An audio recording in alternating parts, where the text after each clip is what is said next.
Hello everyone, welcome back to my channel. कैसे हैं आप सभी? आई एम श्योर कि आप सभी ठीक होंगे। तो चलिए हम लोग आज का वीडियो स्टार्ट करते हैं। आज के वीडियो में हम लोग एक 6 नंबर का क्वेश्चन डील करने वाले हैं। इसके पहले वाले क्वेश्चन में हमने देखा था जो कौन कौन सी मेथड्स होती है टीचिंग की, ठीक है। तो इस वाली वीडियो में हम लोग देखने वाले हैं एक मेथड को, जो मैंने ली है डेमोन्स्ट्रेशन मेथड ऑफ टीचिंग। उसे हम जो है डिटेल में डिस्कस करेंगे, ठीक है। तो जो लोग भी चैनल पर नए हैं वो लोग चैनल को सब्सक्राइब कर लें, वीडियो को लाइक करें और अपने दोस्तों के साथ शेयर ज़रूर करें। और हाँ, अगर आपको पीडीएफ नोट्स चाहिए हो तो आप मेरे जो डिस्क्रिप्शन में दिया गया मेल है उस पर मेल करके मुझसे कांटेक्ट करके पीडीएफ ले सकते हो, ठीक है। तो चलिए जल्दी से वीडियो को स्टार्ट करते हैं। डेमोन्स्ट्रेशन मेथड ऑफ टीचिंग, ठीक है। डेमोन्स्ट्रेशन मेथड ऑफ टीचिंग एक ऐसी मेथड होती है टीचिंग की जिसमें कि किसी पर्टिकुलर प्रोसीजर को प्रैक्टिकली करके पहले टीचर दिखाता है, उसके बाद स्टूडेंट उसको मतलब वैसे के वैसे फिर से करके देखता है।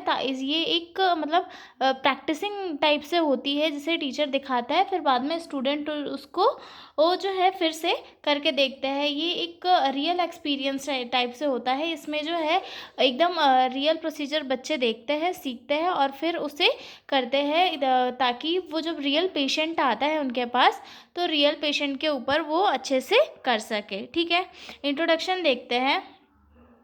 The demonstration method is a teaching method in which the teacher shows the student how to do a particular skill or task step to step। यानी कि डेमोन्स्ट्रेशन मेथड एक ऐसी टीचिंग मेथड है जिसमें टीचर जो है स्टूडेंट्स को खुद कोई प्रोसीजर स्टेप बाय स्टेप करके दिखाता है या फिर कोई skill particular step to step करके दिखाता है। बच्चे उसे देखकर सीखते हैं और फिर वो खुद उसे करके देखते हैं, ठीक है। Student watch carefully, understand the procedure and then practice it themselves. यानी कि जो बच्चे हैं केयरफुली उसे पहले समझते हैं और फिर जो है उस प्रोसीजर की प्रैक्टिस वो खुद से करते हैं, ठीक है। इसकी डेफिनेशन देख लेते हैं। Demonstration is a way of teaching where a teacher perform or show a process or skill that and the student learn by observing and later practicing it। यानी कि डेमोन्स्ट्रेशन एक ऐसी मेथड है जिसे बच्चे टीचर जो है पहले खुद स्टेप टू स्टेप करके बच्चों को दिखाता है और उसके बाद बच्चे उसे देखते हैं, उसकी प्रैक्टिस करते हैं, उसे ऑब्जर्व देखते टाइम उसे अच्छे से ऑब्जर्व करते हैं और फिर उसकी प्रैक्टिस करते हैं और अपना जो स्किल है उसे डेवलप करते हैं, ठीक है। इसकी इम्पॉर्टेंस देख लेते हैं कि नर्सिंग एजुकेशन में जो डेमोन्स्ट्रेशन है उसकी क्या क्या इंपॉर्टेंस है, ठीक है। Student need to learn practical skills like hand washing, giving injection, dressing, bound etcetera. हमारी फील्ड एक नर्सिंग फील्ड है जिसमें हमें पेशेंट की केयर करनी होती है, पेशेंट को हैंडल करना होता है और बहुत सारे ऐसे प्रोसीजर होते हैं जो हमारे लिए काफ़ी इंपॉर्टेंट होते हैं। तो ये सारे प्रोसीजर जो है हम लोग डेमोन्स्ट्रेशन के थ्रू ही सीखते हैं। यानी कि पहले हमें हमारा टीचर सिखाता है, उसके बाद हम उसे सीखते हैं। जैसे कि प्रैक्टिकल, जैसे कि हैंड वॉशिंग की स्टेप्स हो गई या फिर इंजेक्शन देना हो गया, IM IV कोई भी, ठीक है। और वाउंड की ड्रेसिंग करना हो गया। ये सारी चीज़ें जो है हम एक डेमोन्स्ट्रेशन के थ्रू ही सीखते हैं। पहले टीचर हमें करके दिखाते हैं, उसके बाद हम उस चीज़ पे प्रैक्टिस करते हैं और फिर ही जाकर हम किसी पेशेंट के ऊपर वो चीज़ अप्लाई करते हैं, ठीक है। Just reading theory is not enough, they must see practice. मतलब जो हम लोग हमारी थ्योरी में रीड करते हैं सिर्फ वही चीज़ें हमारे लिए इम्पॉर्टेंट नहीं होती है। हमारे लिए जो है चीज़ों को प्रैक्टिस करना भी बहुत इम्पॉर्टेंट होता है, क्योंकि जो चीज़ हम पढ़ते हैं और जो चीज़ हम प्रैक्टिकल देखते हैं उसमें कहीं ना कुछ डिफरेंस आ जाता है। तो डेमोन्स्ट्रेशन के थ्रू जो है हम चीज़ों को प्रैक्टिकली देखते हैं, प्रैक्टिकली सीखते हैं। तो इससे जो है एक स्किल डेवलप होती है और साथ में हमें प्रैक्टिकल नॉलेज भी हो जाता है, ठीक है। This method help student observe, learn and then do the procedures confidentially in clinical areas. मतलब इस मेथड से टीचिंग करने के बाद या फिर इस मेथड के बाद जो स्टूडेंट प्रिपेयर होता है तो जो स्टूडेंट होता है उसे प्रोसीजर अच्छे से आते हैं, वो आगे चल के जो है पेशेंट पे करने में एबल रहता है, मतलब उसे कॉन्फिडेंस आ जाता है कि हाँ मैं ये जो प्रोसीजर है ये पेशेंट पे जाके कर लूँगा। जैसे कि फॉर एग्जांपल के लिए एक पेशेंट है, उसे टीचर ने सिखाया है डमी के ऊपर कि IM इंजेक्शन तुम्हें कैसे लगाना है पेशेंट को, ठीक है। तो फिर वो स्टूडेंट ने उसकी प्रैक्टिस की बार बार प्रैक्टिस की, और फिर उसके बाद वो जाकर पेशेंट पे अप्लाई करेगा और पेशेंट पे उसे सही तरीके से आ जाएगा। तो यही इंपॉर्टेंस होती है कि जब हम चीज़ों को प्रैक्टिकल वे में सीखते हैं तो उसे पेशेंट के ऊपर करने में हमें उतनी ज़्यादा दिक्कत नहीं आती, लेकिन अगर हम सिर्फ थ्योरी पढ़ के जाते हैं तो हमें प्रैक्टिकल का ज़्यादा कुछ आइडिया नहीं होता है, ठीक है। उसके बाद देखते हैं कि डेमोन्स्ट्रेशन की जो मेथड है टीचिंग की, इसकी कौन कौन सी स्टेप्स होती है, ठीक है। इसकी टोटल 6 स्टेप्स मैंने लिखी है। तो जिसमें फर्स्ट स्टेप आती है प्लानिंग द डेमोन्स्ट्रेशन, यानी कि डेमो का प्लान करना कि कौन सा प्रोसीजर है और कब प्लान करना है, ठीक है। स्टेप 2 एक्सप्लेनिंग द पर्पस, मतलब इस जो प्रोसीजर हमने प्लान किया है इसका क्या पर्पस है, ठीक है। और फिर उसके बाद थर्ड एक्चुअल डेमोन्स्ट्रेशन, यानी कि डेमोन्स्ट्रेशन जब टीचर बच्चों के सामने परफॉर्म करता है, ठीक है। स्टूडेंट ऑब्जर्वेशन, स्टूडेंट उस जो डेमोन्स्ट्रेशन हो रहा है उसे ऑब्जर्व करते हैं, ठीक है। उसके बाद फिफ्थ पॉइंट आता है रिटर्न डेमोन्स्ट्रेशन, बच्चे उस जो डेमोन्स्ट्रेशन टीचर ने सिखाया था उसे ऑब्जर्व करते हैं और उसे रिटर्न में फिर से ये करके देखते हैं, ठीक है। उसके बाद स्टेप 6 यानी कि इवोल्यूशन एंड फीडबैक, टीचर जो है बच्चों ने कैसे डेमोन्स्ट्रेशन दिया उसे उसका इवोल्यूशन करते हैं और फीडबैक देते हैं कि तुम्हें ये चीज़ सुधारनी है, ठीक है, ठीक है।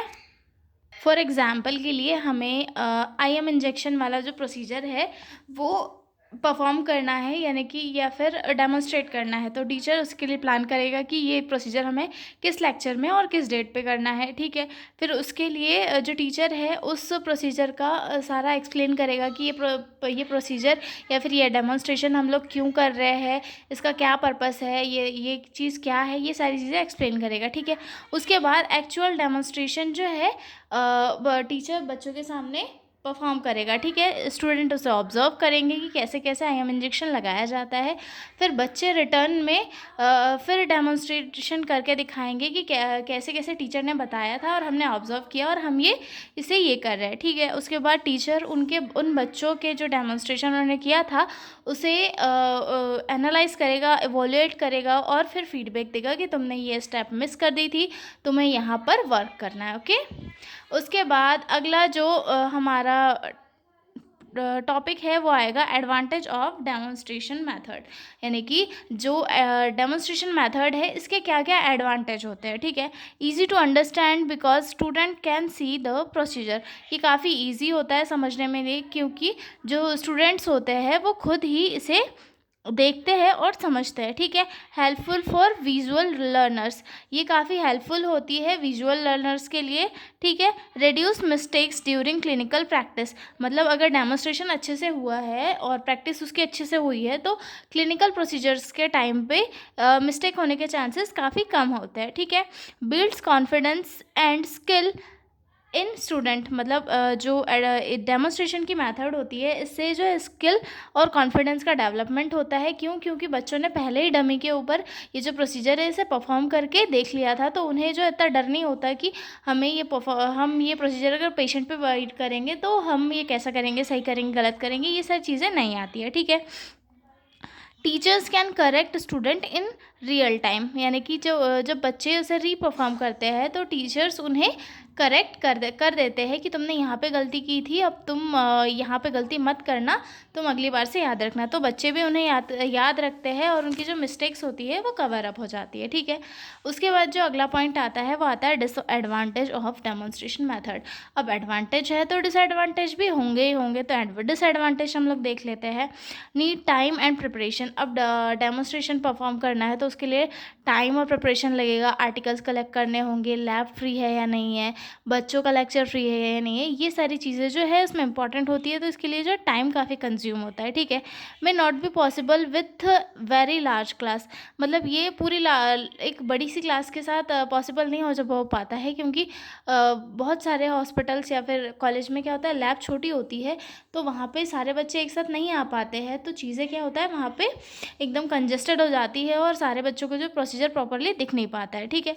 All student not get enough time to practice, हर स्टूडेंट को इनफ टाइम नहीं मिल पाता है प्रैक्टिस करने के लिए, क्योंकि जो डमी होती है वो कुछ होती है और बच्चे ज़्यादा होते हैं, तो हर कोई बच्चा जो है प्रॉपर प्रैक्टिस नहीं कर पाता है, ठीक है। If not done clearly it can confuse student, अगर डेमोन्स्ट्रेशन क्लियरली नहीं हुआ है तो बच्चों में ये कन्फ्यूजन क्रिएट कर सकता है, ठीक है। उसके बाद इसका एग्जाम्पल देख लेते हैं, procedure of hand washing. Teacher explain the importance of hand washing, hand hygiene, मतलब इसकी जो प्लानिंग के लिए टीचर जो है हैंड वॉशिंग की इम्पॉर्टेंस वगैरह सारी चीज़ें जो है बच्चों को एक्सप्लेन करेगा। Demonstrate each step, waiting hands, applying soap, scrubbing fingers, rinse, drawing, मतलब जो हैंड वॉशिंग की सारे स्टेप्स है वो सारी जो है एक टीचर बच्चों को एक्सप्लेन करेगा, और उसके बाद स्टूडेंट केयरफुली देखेंगे और फिर वन बाय वन जो स्टूडेंट्स है उस प्रोसीजर को परफॉर्म करेंगे, ठीक है।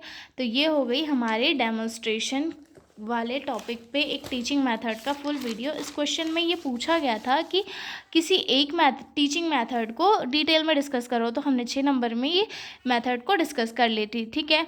तो अगर इसकी PDF नोट्स चाहिए हो तो मेरे जो ईमेल दिया हुआ है डिस्क्रिप्शन में उस पर कांटेक्ट कर सकते हो, और हम मिलेंगे अगले वीडियो में। तब तक के लिए बाय बाय।